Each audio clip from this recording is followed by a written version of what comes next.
आखिर बिहार उपचुनाव में जनसुराज पार्टी के प्रशांत किशोर ने अपने उम्मीदवार क्यों बदल दिए?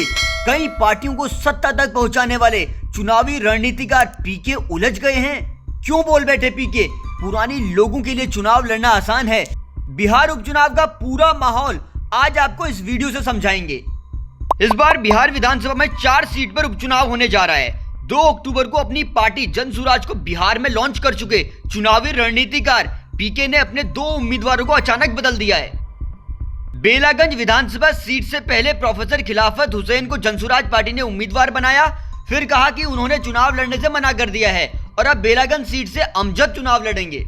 तरारी विधानसभा सीट से lieutenant general SK Singh Jan Suraaj के उम्मीदवार थे, लेकिन फिर कहा गया कि उनका नाम वोटर लिस्ट में शामिल नहीं है, इसलिए अब तरारी से किरण देवी चुनाव लड़ेंगी।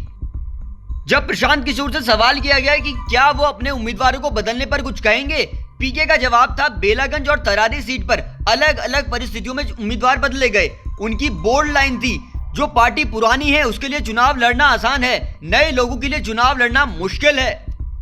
पीके ने चुनाव आयोग पर सवाल उठाते हुए कहा उनके उम्मीदवार एसके सिंह को चुनाव नहीं लड़ने दिया गया। पीके के मुताबिक उन्होंने जिला प्रशासन से अनुरोध किया, लेकिन किसी ने उनकी नहीं सुनी। उन्होंने इस मुद्दे को चुनावी मुद्दा नहीं बनाया। प्रशांत किशोर पर बिहार के लोगों ने सवाल उठाने शुरू कर दिए हैं कि वो कैसे रणनीतिकार हैं जो ये तक नहीं पता लगा पाए कि तरारी से उनके उम्मीदवार एसके सिंह का नाम ही वोटर लिस्ट में शामिल नहीं है। चुनाव आयोग के नियमों के मुताबिक विधानसभा चुनाव लड़ने के लिए राज्य का वोटर होना पहली शर्त है। बेलागंज सीट से उम्मीदवार बदलने को लेकर पीके ने कहा उम्मीदवार चयन को लेकर बैठकें हुई थी, सभी लोगों ने प्रोफेसर खिलाफत हुसैन का नाम सुझाव में दिया, लेकिन उनके चुनाव लड़ने से मना करने पर अमजद का नाम सुझाव में मिला। खबरें हैं कि जनसुराज के पुराने उम्मीदवार ने पैसे की कमी का हवाला देते हुए नए उम्मीदवार का नाम सुझाव में दिया। जनसुराज पार्टी ने जिन 4 सीटों पर चेहरों को उतारा है उनके बारे में जानिए। तरारी सीट से जनसुराज पार्टी की उम्मीदवार किरण सिंह शिक्षा के क्षेत्र में काम कर रही हैं। तरारी चुनावी क्षेत्र से लंबे समय से एक्टिव हैं। बेलागंज सीट से अमजद 2005 और 2010 का विधानसभा चुनाव लड़ चुके हैं। 2010 का चुनाव अमजद जेडीयू के टिकट पर लड़े और तब महज 4100 वोट से उन्हें हार का सामना करना पड़ा था।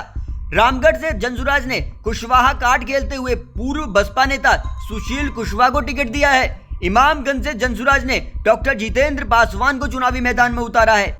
एक नजर बिहार की 4 सीटों पर जेडीयू आरजेडी जनसुराज के उम्मीदवारों को भी समझिए।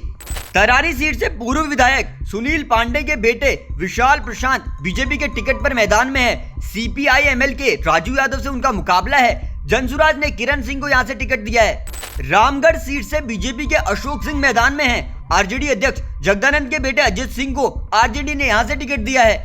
जनसुराज ने यहां पूर्व बसपा नेता सुशील कुशवाहा को टिकट दिया है।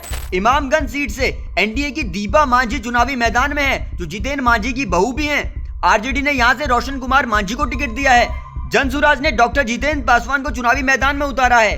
बेलागंज सीट से जेडीयू की मनोरमा देवी को टिकट दिया गया है। आरजेडी से विश्वनाथ सिंह को टिकट दिया गया है। जनसुराज ने अमजद को यहां से टिकट दिया। वैसे तो एनडीए और इंडी गठबंधन के लिए यहां का चुनाव उतना ही अहम है, लेकिन महागठबंधन की अपनी 3 सीटों को बचाने की लड़ाई है। एनडीए के खाते में सिर्फ 1 सीट है और इस बार तो जनसुराज भी मैदान में है। मुकाबला त्रिकोणीय हो चला है। उधर ओवैसी ने भी मैदान में ताल ठोक दी है। महाराष्ट्र चुनाव और बिहार उपचुनाव में इस बार ओवैसी किस पार्टी को नुकसान पहुंचाने वाले हैं, इसका एक डिटेल वीडियो आप देख सकते हैं नीचे दिए गए डिस्क्रिप्शन बॉक्स में लिंक से। बिहार में सियासी पारा चढ़ा हुआ है। 2025 बिहार चुनाव की एक तस्वीर जल्द आपके सामने होगी। 13 नवंबर को वोटिंग होगी और 23 नवंबर को 4 सीट के रिजल्ट्स आ जाएंगे। आप बताइए महाराष्ट्र चुनाव और बिहार उपचुनाव पर आगे किस विषय पर वीडियो देखना चाहते हैं, कमेंट्स में बताइए और वीडियो जरूर लाइक कीजिए। शुक्रिया।